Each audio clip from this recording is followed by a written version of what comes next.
இங்கு வாழுகின்ற மக்கள் என்னிடம் எடுத்துக் கூறினார்கள் கோரிக்கையாக. ராமநாதபுரம் மக்களுடைய நீண்ட நாள் கோரிக்கையான குடிநீர் பிரச்சனையை தீர்த்து வைப்பதிலும் பாதுகாக்கப்பட்ட குடிநீர் ஆதாரத்தை இந்த பகுதி மக்களுக்கு கொண்டு வந்து சேர்ப்பதிலும் ஒரு நிரந்தர தீர்வாக அனைத்து பகுதியில் வாழ்ந்த அனைத்து மக்களுக்கும் குடிநீர் பிரச்சனையை தீர்த்து பாதுகாக்கப்பட்ட குடிநீர் வழங்கப்படும் என்ற உறுதிமொழியை உங்களுக்கு நான் தெரிவித்துக் கொள்ள கடமைப்பட்டிருக்கின்றேன். இந்த பகுதி பின்தங்கிய பகுதி. இந்த பகுதியில் பொருளாதார நிலை உயர வேண்டும் சொன்னால் தொழில் வளம் பெருக வேண்டும், தொழிற்சாலைகள் உருவாக்கப்பட வேண்டும். கிராமங்களில் சிறு குறு தொழில்களும் நகர்ப்புற பகுதிகளில் பெரிய தொழிலும் கனரக தொழிலும் உருவாக்கப்பட்டு படித்த இளைஞர்களுக்கு வேலை வாய்ப்பினை உருவாக்கி தரப்படும் என்பதனையும், படித்த இளைஞர்கள் பயிற்சி வகுப்புகள் தொடங்கப்பட்டு அரசு பதவிகளில் அவர்கள் அமர்வதற்கு உரிய பயிற்சி வகுப்புகள் நடத்தப்பட்ட தேர்வுகளில் அவர்கள் வெற்றியடைவதற்குரிய வழிவகைகள் காணப்படும் என்பதையும், மக்களுடைய அடிப்படை தேவைகள் சாலை வசதிகள், கழிவுநீர் கால்வாய் வசதிகள்,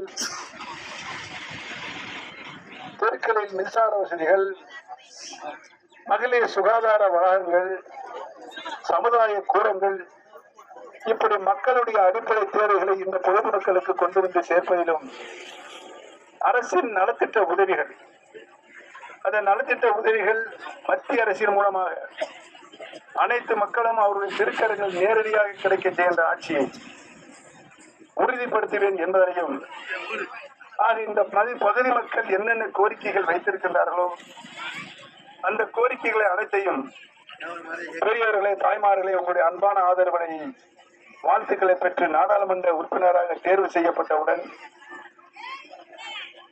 இந்த கோரிக்கைகள் அனைத்தும் நான் இந்த பகுதியில் நிரந்தரமாக குடியிருந்து பணியாற்றி உங்களுக்கு உங்களுடைய தேவைகளை பூர்த்தி செய்வது என்ற உறுதிமொழியை நான் இந்த நடுநேரத்திலே தெரிவித்துக் கொள்ள கடமைப்பட்டிருக்கிறேன். பல பிரச்சனைகள், கச்சத்தீவு பிரச்சனை, அந்த கச்சத்தீவு பிரச்சனையை இன்றைக்கு நான் பாரத பிரதமர் நேரடியான கவனத்திற்கு எடுத்துச் சென்றிருக்கிறோம். அவர்களும் உரிய நடவடிக்கை எடுப்பதாக இன்றைக்கு அந்த பிரச்சனையை கையில் எடுத்திருக்கிறார்கள். ஆக இதற்கு முன்னால் இருந்தவர்கள் எப்படியெல்லாம் இருந்தார்கள் என்பதை உங்களுக்கு நன்றாக தெரியும்.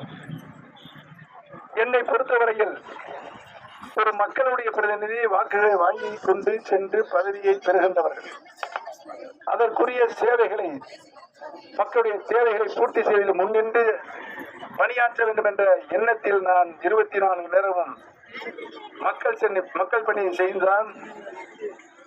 இங்கிருந்துதான் நாங்கள் அனைவரும், எங்கள் மூதாதையர்கள் அங்கே தேனி பகுதிக்கு குடியேறினார்கள். அதிலும் முதலில் ஸ்ரீவில்லிபுத்தூர் நகரம், ஓல்டு ராமநாதபுரம், பழைய ராமநாதபுரம் மாவட்டமான செல்லுபுத்தூர் தான் எங்களுடைய பூர்வீக குடி. ஆக அன்று இங்கிருந்து அங்கு சென்றவர்கள் இன்று அங்கிருந்து நான் இங்கு உங்களை நாடி வந்திருக்கிறேன் என்று சொன்னால் உங்களுடைய சேவைகள் அனைத்தையும் அறிந்து புரிந்து அதை தீர்த்து வைப்பதில் ஒரு நல்ல நாடாளுமன்ற உறுப்பினராக நான் செயல்படுவேன் என்ற உறுதிமொழியை இந்த நல்ல நேரத்தில் தெரிவித்துக் கொண்டு